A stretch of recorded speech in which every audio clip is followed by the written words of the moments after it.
Bonjour, bonsoir et bienvenue dans ce nouvel épisode de Watchlist. Je suis Pomme et aujourd'hui je suis avec un invité, c'est fou. Mais dis donc, qui es-tu ? Bonjour, bonsoir. Je suis ce fou, je suis un patriote de Podcut et on peut dire peut-être un ami aussi de plusieurs membres du label, dont toi, Marie. Oui, c'est vrai, on se connaît depuis maintenant plusieurs années. Oui, mais on va pas dire le nombre. Ok.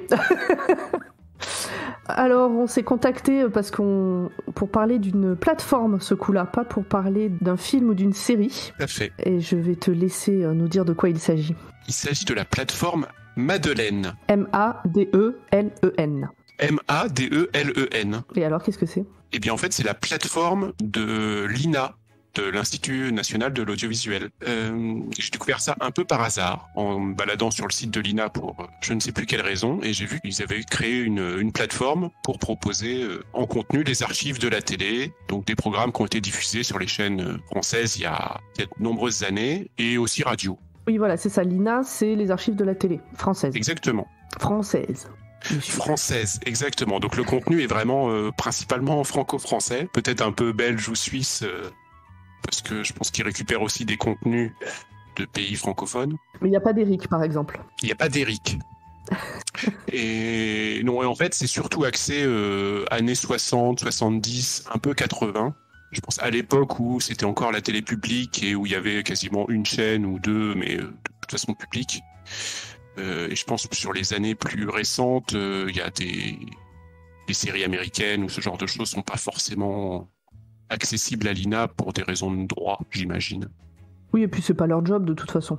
Non, voilà, l'objectif, je pense, ça reste dans la fonction de l'INA, c'est-à-dire archiver les images audio et radio et mettre à disposition ces ressources pour qui souhaite les voir ou les revoir. Ouais. Et donc tu m'as parlé un jour de Madeleine. Moi, j'ai aussi pris l'abonnement. On parlera de combien ça coûte après. C'est vraiment pas très cher. Donc j'avais pris le mois gratuit et puis finalement pour l'instant je suis encore dessus même si j'ai pas trop l'occasion de l'utiliser. Et il n'y a pas que des vieux trucs puisque on en parlera. Il y a des choses assez récentes. Je vois que dans ce que tu as listé, il y a du 2020. Moi j'ai regardé des choses de 2016. Donc il n'y a pas que du vieux. Il y a beaucoup de trucs quand même qui datent un peu. Dans ce que j'ai vu, c'est beaucoup années 60, 70. Mais effectivement, il y a des choses plus récentes, voire très très récentes. En fait, j'ai l'impression que ce qui était mainstream dans les années 60, 70, 80 sont sur l'INA. Et les choses plus récentes, c'est des choses qui sont pas accessibles actuellement à la télé. Ou peut-être une fois, mais qui sont pas... Il n'y a pas Plus belle la vie, par exemple. Ou je pense pas l'avoir vu. Non, il n'y a pas Plus belle la vie. Enfin, ou alors je l'ai pas vu, mais je pense pas. Je vérifie en direct. Non, je crois pas. Non. Quand je tape Plus belle, on me propose Barbara ou Ma plus belle histoire d'amour. Qui est bien aussi.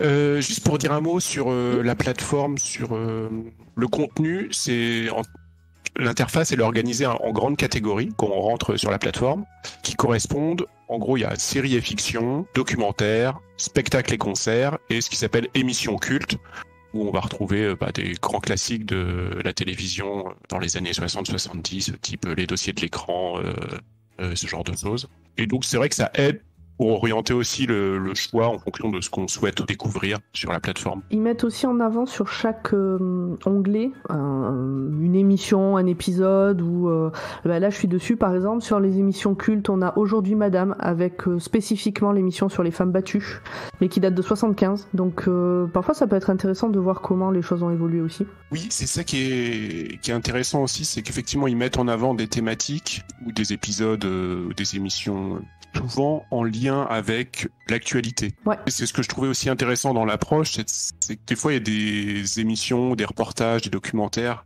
qui datent d'il y a 40 ou 50 ans et qui font étonnamment écho à une actualité très récente qu'on vit actuellement. Ouais, soit d'avoir l'impression que rien n'a bougé, ou de voir que justement de pouvoir se rendre compte que quand même certaines choses ont changé. C'est ça, que l'actualité se répète. Donc l'actualité se répète. Là, sur la page principale d'accueil, c'est un documentaire documentaire sur le Rwanda qui date de 1994. Et moi, quand j'ai pris l'abonnement, il y avait toute une thématique autour de reportages sur la lutte pour les droits civiques aux États-Unis, et ça faisait écho à tout ce qu'on a eu l'année dernière avec le Black Lives Matter.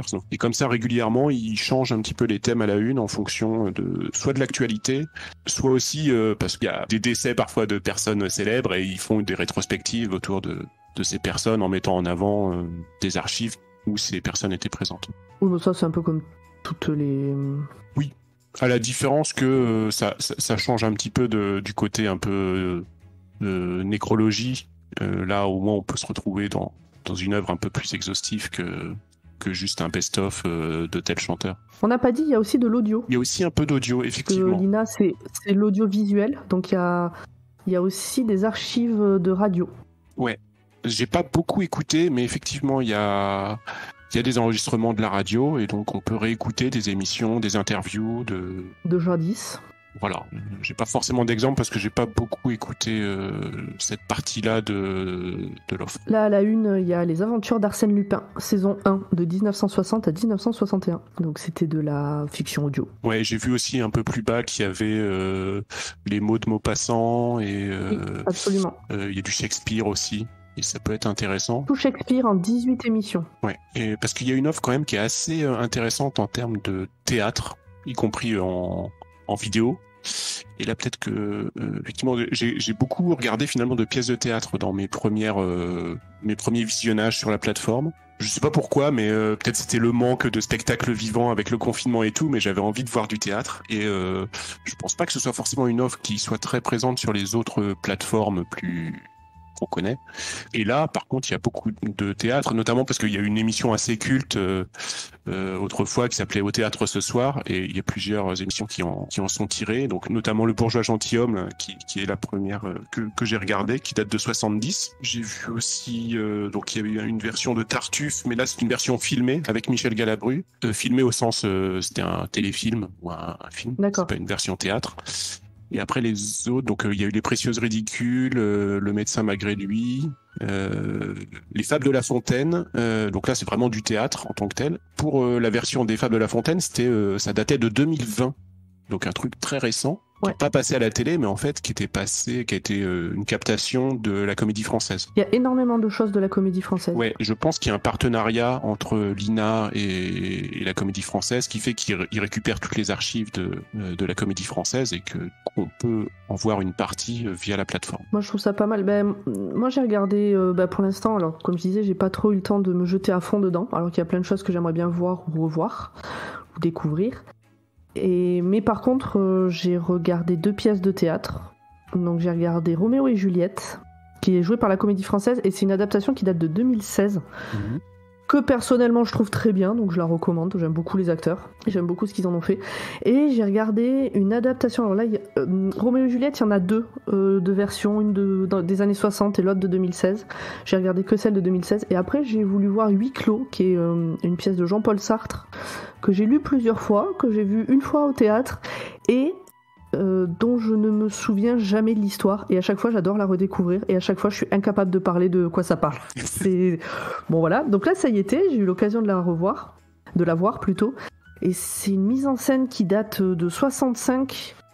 Je pense que ça n'a pas été joué au théâtre, je pense que c'est un truc un peu conceptuel, c'est théâtralisé, c'est pas du tout un téléfilm, mais je pense que ça a été joué pour une caméra. Ça n'a pas été joué pour des spectateurs.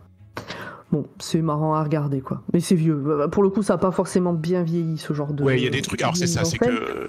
En termes de qualité, il y a des trucs... je pense qu'il y a des belles découvertes. Effectivement, voir des pièces de théâtre jouées par la Comédie Française, c'est quand même... Bah ouais, c'est ça. Globalement, hyper quali. Et à côté de ça, il y a des trucs où c'est plutôt rigolo de le revoir parce que c'est carrément désuet. Et on parlait de séries tout à l'heure, il y a quand même quelques séries de l'époque, genre Thierry Lafronde, je crois il y a toute la série en intégralité. J'ai juste regardé un épisode pour rigoler parce que c'est dépassé comme style, mais voilà, ça peut aussi être une attraction pour la plateforme. Et puis il y a peut-être des gens aussi qui sont fans et qui voudront le revoir avec plaisir. Hein, pour moi, Thierry Lafronde, c'est la jeunesse de ma mère. Hein. Elle adorait ça. Pour moi, je connaissais le générique parce qu'elle nous l'avait appris quand on était petit, parce que c'était une chanson qu'elle chantait quand elle était petite. Ouais, moi, je pourrais même pas dire que je connais surtout le sketch des Inconnus, en fait, comme beaucoup de gens, je pense, de ma génération. Vous avez fait une parodie de Thierry Lafronde et voilà, c'est ça aussi qui m'a donné envie de tiens, je vais jeter un œil à c'était quoi la série qui a inspiré le sketch. Ouais. Là, je suis en train de jeter un œil un petit peu en même temps qu'on discute. Mais finalement, au niveau série, c'était peut-être pas non plus ce qui se faisait le plus à l'époque, donc j'ai l'impression qu'il y a quand même plus de films, non ? Oui, il y a. Dans les séries, moi, que j'ai vues, il y a celle dont j'ai parlé, Thierry Lafronde, j'ai pas beaucoup creusé. Je pense qu'il y a quand même pas mal de séries un peu style policier de l'époque. Mais oui, il y a aussi beaucoup de films ou de téléfilms en plusieurs épisodes. Ouais, c'est l'impression que j'ai, c'est que ce qui s'appelait série... Enfin, c'est-à-dire que c'était pas des séries... C'est pas un mot de l'époque, série. Peut-être on parlait de feuilleton plutôt. Tu vois, là j'en ai ouvert un au hasard avec... Il y a qui joue là-dedans beaucoup trop de monde en fait. J'aurais pas dû... Gérard Depardieu, voilà. C'est avec Gérard Depardieu, ça s'appelle Rendez-vous à Baden-Berg. 1970, alors ils disent que c'est en une saison. En fait... c'est surtout en 12 épisodes, donc j'imagine bien 2 épisodes tous les lundis par exemple, ou un truc comme ça, comme les trucs de l'été. C'est pas vraiment... C'est pas des séries comme on l'entend nous à l'heure actuelle. Ou alors on appellerait ça une mini-série, maintenant. De nos jours, on dirait une mini-série. Ouais, c'était un autre... Je pense qu'il n'y avait pas ou très peu la notion de série avec... 30 épisodes saison 1, puis 30 épisodes saison 2 et 30 épisodes saison 3. Là, c'était en gros, il y a 10 épisodes et de bout en bout, ça fait une histoire et ça s'arrête. Ouais. Là, ils ont mis tous les Il était une fois. Il était une fois l'homme, il était une fois l'espace, il était une fois la vie, les Amériques, les découvreurs, etc. Je savais pas que c'était français. Si. Du coup, j'ai été étonné de les voir et si, c'est production France 3. Et ça, pour le coup, c'est relativement récent. Ouais, c'est les années 80. Quoique, il y a la nouvelle série aussi nouvelle de 2009. Mais ils ont tout mis. Ils ont mis tout ce qu'ils ont fait sous le nom Il était une fois. Il était une fois l'homme, c'est 78-79. Hein. Mince, putain, le coup de vieux. Je pensais que c'était milieu des années 80, mais non, effectivement, peut-être les En premiers, fait, c'était déjà un peu vieux quand nous, on a commencé à le regarder. Ouais, c'est ça. Parce que c'est intemporel. C'est ça, ouais, bon. Puisque tu parles des séries animées, c'est vrai que j'ai jeté un œil aussi. Alors il y a les Shadok par exemple, tellement grand classique. Et puis il y a des trucs hyper récents, genre Silex and the Cities. Je sais pas si tu connais. Ah, je connais deux noms. J'ai jamais regardé, mais je connais deux noms. C'est sur Arte. Ça passait sur ça, Arte, ouais. Et ça date des années 2010. Hein, c'est vraiment récent. C'est une famille préhistorique qui parle un peu de manière anachronique de l'actualité. Anachronique, c'est ça le mot que je cherchais tout à l'heure quand je disais antidaté. C'est ça que tu cherchais. Merci.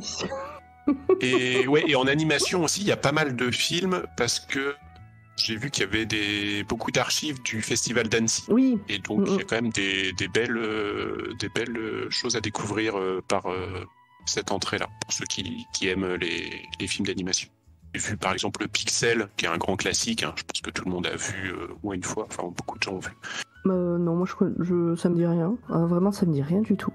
Je le note, hop, c'est dans mes favoris. Est-ce qu'il y a d'autres catégories peut-être que tu as... Alors oui, pour continuer sur la partie série-fiction, un que j'ai vu, alors qui m'a été un peu inspiré par... Il y a eu un stream sur Twitch il n'y a pas très longtemps de Podcastéo. De podcast, on atteint le point podcast. De Podcastéo, qui parlait du Comte de Monte Cristo. Absolument. C'était pendant Discord sous les pods. Ouais. Donc fait par Podcastéo, qui est une association de podcasteurs. Et c'était, si je ne dis pas de bêtises, Delphine de Radio Bière Catch et j'ai oublié son nom de la Gallifrey Academy. Oh, je suis désolée, si tu nous écoutes, j'ai oublié ton nom. Qui ont parlé du livre.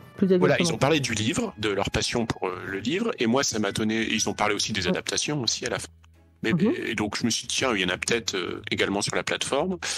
Il n'y a pas celle avec Gérard Depardieu qui date des années fin 80 ou 90, je crois. Par contre, il y a une autre qui date des années 70 avec Jacques Weber. Et donc, c'est en 4 épisodes qui reprend le Comte de Monte Cristo. Et ça, j'ai vraiment trouvé ça sympa. Alors, évidemment, c'est un peu vieilli dans le style, mais j'ai trouvé ça vraiment sympa. De pouvoir redécouvrir l'œuvre à travers cette adaptation. Et aussi voir Jacques Weber jeune, parce qu'en fait, il y a des acteurs qu'on ne connaît aujourd'hui que âgés, parce que ils ont une longue carrière derrière eux. Et puis les revoir quand ils avaient 20-25 ans dans leur premier film, c'est rigolo. Et là, alors, pour prendre un autre exemple en film, cette semaine, c'est le dernier que j'ai vu, c'est Paris, Texas, qui est de Wim Wenders, qui a été Palme d'Or à Cannes. J'ai vu qu'il était en avant sur la page d'accueil, en fait. Je me suis dit, ah bah tiens, ce film, j'en ai beaucoup entendu parler parce qu'il était Palme d'Or et parce que jamais entendu parler. Il a un peu marqué son époque. C'est aussi le groupe de musique Texas, il a tiré son nom de ce film. Donc je me suis dit, tiens, je vais jeter un œil à ce film. Ok, jamais entendu parler. Et donc voilà, je me suis dit, j'étais vachement content de pouvoir le voir via ce moyen-là. Quoi d'autre? Alors après, j'ai aussi vu pas mal de documentaires. Ouais. Début, j'en ai un peu parlé tout à l'heure sur la thématique des droits civiques américains. J'ai vu un documentaire qui s'appelle Black Panthers, date de 67, qui a été fait par Agnès Varda. Ça, je pense que c'était au mois de mars ou avril. Il y avait une thématique, Agnès Varda, donc il reprenait pas mal de documentaires qu'elle a réalisés. Donc j'ai vu celui-ci, Black Panther. C'est un autre qui s'appelle Agnès Varda et le bonheur, qui est une des premières vidéos que j'ai regardées. Et voilà, ce que je veux dire, je crois que je l'ai déjà évoqué, mais c'est un point intéressant, le fait qu'ils mettent en avant aussi des thématiques autour de réalisateurs ou autour d'acteurs. Oui. Voilà, ça permet de rentrer dans des sujets via des portes un peu différentes que celles qu'on a l'habitude. Là, alors toujours en regardant un peu les différentes thématiques du mois, il y a par exemple toute une thématique Israël-Palestine, histoire d'un conflit. C'est plutôt des documentaires pour le coup, mais différents documentaires à travers l'histoire, et ça dure depuis tellement longtemps que ça peut être effectivement intéressant de voir, ne serait-ce que comment c'était traité à une autre époque, ce qui en était dit à ce moment-là. Le traitement des documentaires, il est assez différent, je trouve, dans le ton par rapport à ce qu'on peut voir aujourd'hui dans la façon de faire les documentaires. Alors, sans porter de jugement sur la manière d'aujourd'hui ou d'hier, c'est juste une approche différente. Et je trouve ça aussi intéressant peut-être aussi c'est lié aussi à ceux que j'ai vus, qui sont peut-être liés simplement au style du réalisateur, mais... Ils ont aussi, donc juste pour continuer à descendre, donc effectivement il y a, là où tu as dû voir Paris, Texas, il y a Madeleine fait son cinéma, où il y a Masculin, Féminin, Hiroshima, Mon Amour, en gros des films qu'a priori on croisera pas forcément facilement, quoi. Ouais, voilà, c'est ça. Il y a Jean Vilar, donc, qui est un acteur que personnellement je ne connais pas, mais qui est mort il y a 50 ans cette année, donc il y a toute une rétrospective sur ses films. Il y a tout un truc autour de l'élection de François Mitterrand en mai 81 aussi. Oui, parce qu'on a fêté l'anniversaire. Exactement. Je viens de voir la catégorie mort de rire. Donc c'est des comiques, mais qui sont morts maintenant. Voilà. J'ai pas forcément regardé beaucoup d'humoristes en fait. Non, en fait, je me dis... Ça peut être bien et en même temps j'ai un peu peur de revoir des sketchs avec un humour d'une autre époque. Moi je sais qu'il y a des sketchs quand j'y repense qui me faisaient mourir de rire ado, et maintenant que j'y repense je me dis mais putain, mais c'était horrible en fait. C'était soit pas drôle, soit le sujet n'était pas drôle. C'est ça. Mais après faut pas, je pense qu'il faut pas occulter qu'un jour ça a existé et que les choses ont évolué justement. Oui, puis il faut remettre dans son époque aussi, hein. Heureusement, on a évolué et depuis... puis ces gens qui faisaient des choses... Depuis 50 ans. Ces gens qui faisaient des choses pas toujours drôles ont aussi fait des choses drôles. Mais voilà, dans les séries cultes, il y a des trucs, ça me fait penser à quand j'étais chez ma grand-mère et qu'on regardait la télé avant d'aller au lit, tu vois, pareil, c'est rigolo. Ah, il y a une catégorie gros câlin. J'avais pas vu celle-là. Alors, c'est du safe for work, c'est du romantique. Et en dessous, gros frisson. Bon voilà, donc... Les trucs rigolos que j'ai vus aussi, il y a, pareil dans les documentaires, un truc qui s'appelle HLM à la Courneuve. C'était assez marrant parce qu'en gros ça parle du désœuvrement des jeunes, qui ne savent pas quoi faire de leur temps et qui du coup passent leur temps à errer entre les banlieues et le bar pour jouer au flipper et ça m'a fait un peu sourire parce que j'ai l'impression que c'est le genre de truc qu'on revoit mais presque très régulièrement en disant oui, les jeunes aujourd'hui ils savent plus quoi faire de leur vie. C'est un marronnier, ouais. Et ceux qui disent ça, c'est ceux qui sont dans ce documentaire qui date d'il y a 30 ans ou 40 ans. Voilà, c'est ça. C'est tout à fait ça. Je crois qu'on a fait le tour. Il y a d'autres choses dont tu veux parler, peut-être que tu as vu, que tu recommandes Très brièvement, on n'en a pas beaucoup parlé, mais dans la partie musique, il y a aussi pas mal d'offres, enfin de programmes à consulter. J'ai pas beaucoup regardé. Il y a des pour concerts, ma part encore.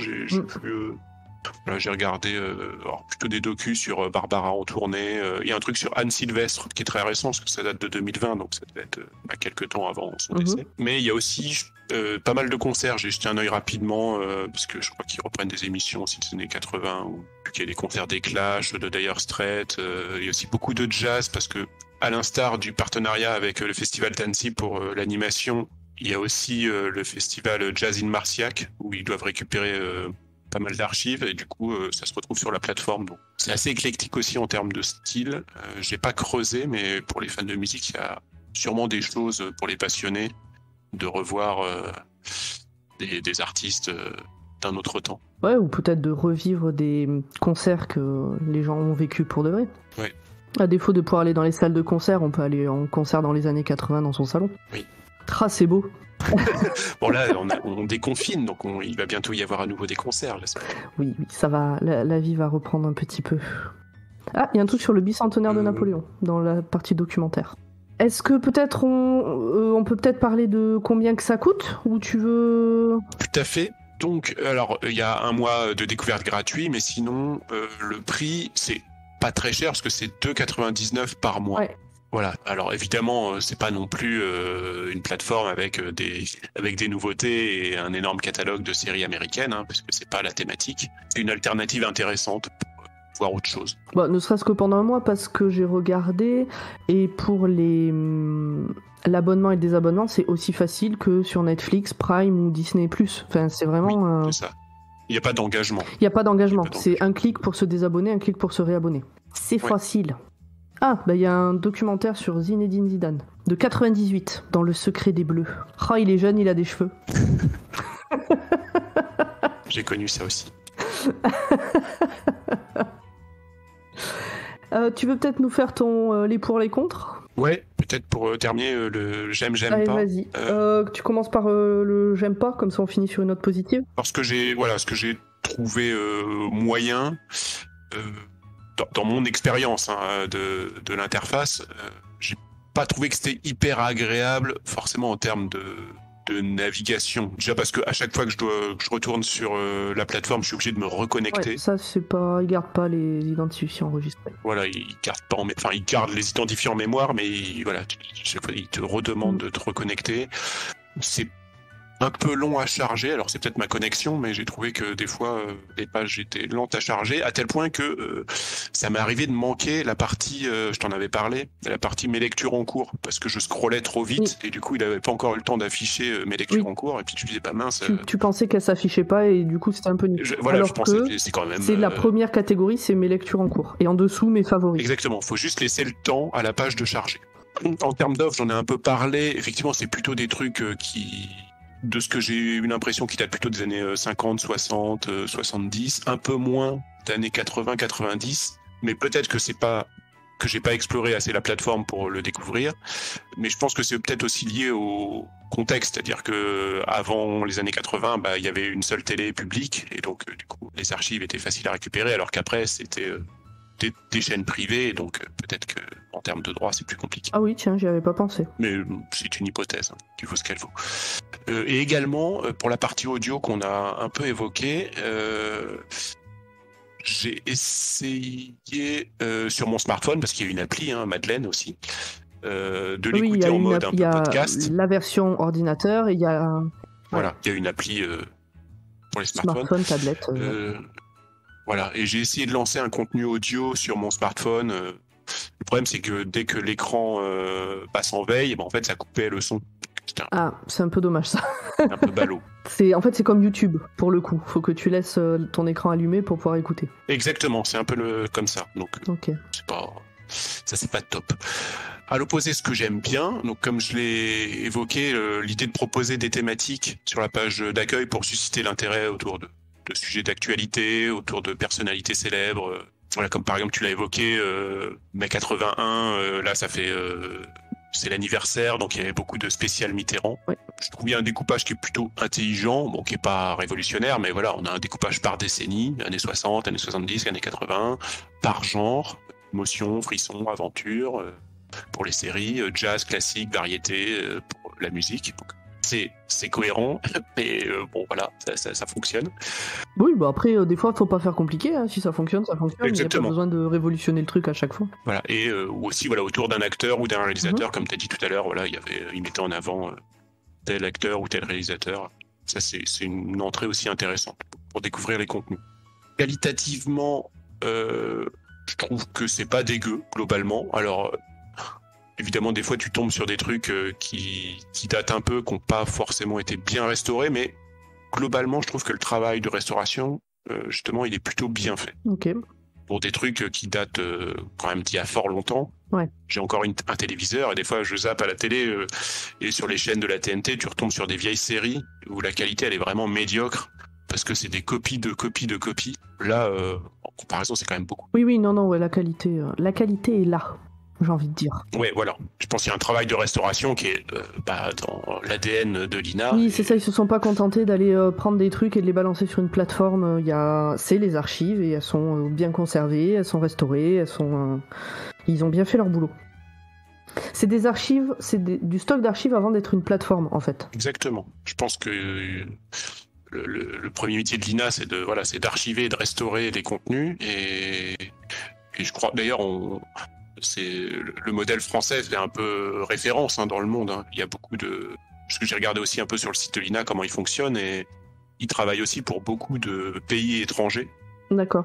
Soit en donnant des conseils, soit en faisant même de la restauration pour d'autres chaînes étrangères, parce qu'ils ont un savoir-faire en la matière. Bah c'est leur boulot, ils le font bien. Exactement, et voilà, et c'est français, donc il faut le dire.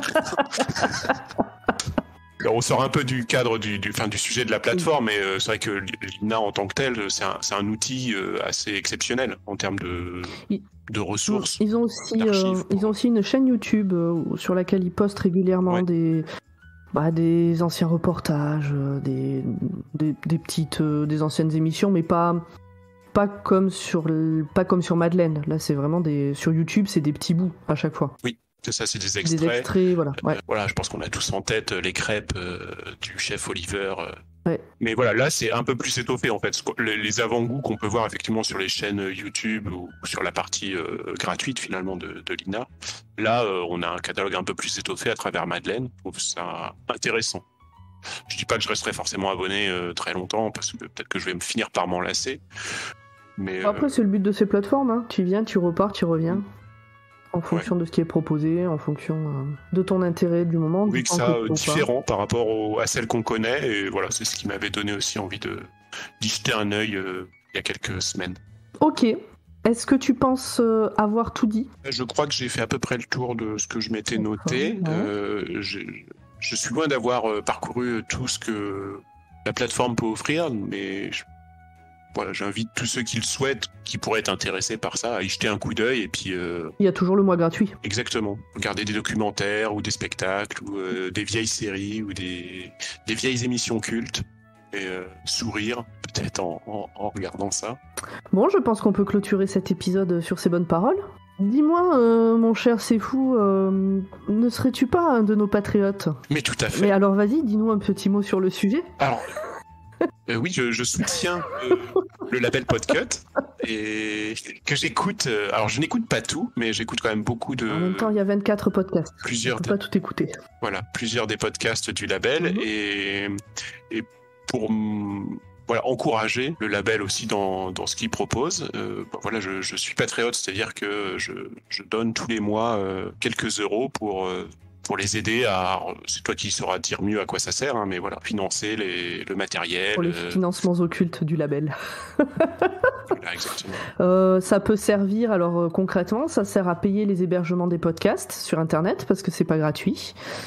Ça sert à payer le site actuellement, ça sert à payer une bibliothèque de sons musicaux, oui, une bibliothèque de sons pour les montages, ça sert à payer aussi de quoi faire les différents visuels. On a pu payer quelqu'un pour faire tous nos logos, Kevin, qu'on remercie d'ailleurs parce qu'on trouve qu'il fait vraiment un super taf. Voilà, ça sert à payer des choses, ça va pas dans notre poche pour payer des bières. Et voilà, un jour, il y a quand même une petite contrepartie. Attends, surtout, pour finir, un jour bientôt, je l'espère, je le souhaite ardemment, refaire des lives. Ah bah oui.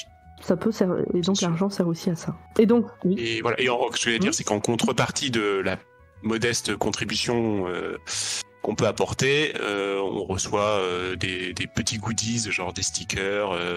Après, ça dépend de... Peut-être un mug aussi, voilà, ça dépend de combien on donne. Il y a des paliers. Il y a un tote bag, il y a un mug, il y a des stickers. Ça dépend du palier. Voilà, ça permet aussi de recevoir la newsletter. Absolument. Les newsletters. Tous les jeudis.